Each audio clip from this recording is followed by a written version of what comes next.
Hello guys and welcome back into a new brand video. In today's tutorial, I'm going to show you how to recover your Shopify account.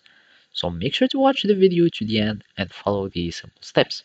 So for this tutorial, I'm just going to log out so we can recover our account in case we have, for example, uh, forgotten the password. So basically, I'm just going to click on login and then you will need to add your emails.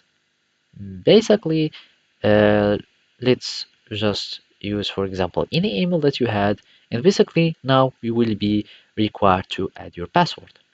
So from here, you can start recovering your accounts by clicking on Forget Password, and then your resetting or recovery link will be sent to your email.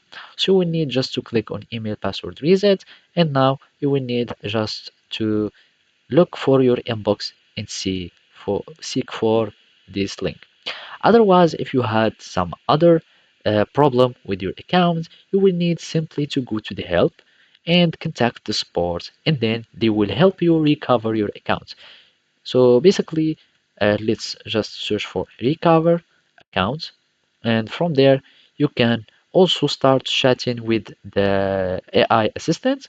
It might be of use, but what would be more interesting is just to go and search for the support contact place. So from here you need just to click on contact support, and as you can see now you will be able to start talking with them until it give you the email or the passage where you can talk with a human support assistant, and then you can tell them your problem and they will give you the solution, or they can recover themselves your account after that. So basically this is how you can do it. Thank you for watching and see you next time.